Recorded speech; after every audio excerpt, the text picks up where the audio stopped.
ಕ್ಷುಲ್ಲಕ ಕಾರಣಕ್ಕೆ ಇಬ್ಬರು ಅರ್ಚಕರ ಮಧ್ಯೆ ಹೊಡೆದಾಟ ನಡೆದಿದ್ದು ದೇವಸ್ಥಾನದ ಗರ್ಭಗುಡಿಯೊಳಗೆ ಪರಸ್ಪರ ಹೊಡೆದಾಡಿಕೊಂಡಿದ್ದಾರೆ ಅರ್ಚಕರು. ಹೌದು, ಕಲಬುರಗಿ ಜಿಲ್ಲೆ ಅಫರಜಲಾಪುರ ತಾಲೂಕಿನ ಗಾಣಗಾಪುರದ ಶ್ರೀ ಗುರು ದತ್ತಾತ್ರೇಯ ದೇವಸ್ಥಾನದಲ್ಲಿ ನಡೆದ ಘಟನೆ ಇದಾಗಿದೆ. ಅರ್ಚಕರಾದ ಕಿರಣ್ ಭಟ್ ಪೂಜಾರಿ ಮತ್ತು ವಲ ಭಟ್ ಪೂಜಾರಿ ಮಧ್ಯೆ ಮಾರಾಮಾರಿ ನಡೆದಿದ್ದು, ಭಕ್ತರಿಗೆ ದರ್ಶನದ ಲೈನ್ ಬಿಡೋ ವಿಚಾರದಲ್ಲಿ ಇಬ್ಬರ ಮಧ್ಯೆ ನಾ ಮುಂದು ತಾ ಮುಂದು ಅನ್ನೋ ವಿಚಾರಕ್ಕೆ ಜಗಳವಾಗಿದೆ. ಇನ್ನು ಇದೇ ವಿಚಾರಕ್ಕೆ ಇಬ್ಬರ ಮಧ್ಯೆ ಜಗಳ ಶುರುವಾಗಿ ಪರಸ್ಪರ ಕೈ ಮಿಲಾಯಿಸುವಷ್ಟು ಹೊಡೆದಾಟವಾಗಿದೆ. ತಮ್ಮ ಕಡೆಯವರ ಭಕ್ತರಿಗೆ ಮೊದಲು ಬಿಡಬೇಕು, ಇಲ್ಲ ನಮ್ಮ ಕಡೆಯವರ ಭಕ್ತರಿಗೆ ಮೊದಲು ಬಿಡಬೇಕು, ಭಕ್ತರಿಗೆ ದರ್ಶನದ ಲೈನ್ ಬಿಡೋ ವಿಚಾರದಲ್ಲಿ ಇಬ್ಬರ ಮಧ್ಯೆ ತಾ ಮುಂದು ನಾ ಮುಂದು ಅನ್ನೋ ವಿಚಾರಕ್ಕೆ ಜಗಳವಾಗಿದೆ. ಇನ್ನು ಕಲಬುರಗಿ ಜಿಲ್ಲೆ ಅಜಫಲಾಪುರ ತಾಲೂಕಿನ ಗಾಣಗಾಪುರದಲ್ಲಿ ನಡೆದ ಘಟನೆ ಇದಾಗಿದೆ.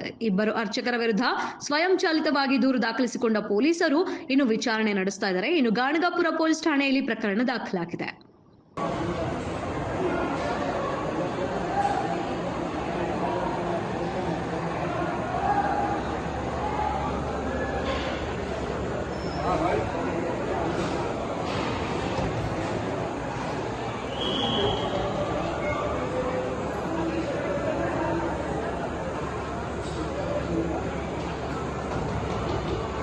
सर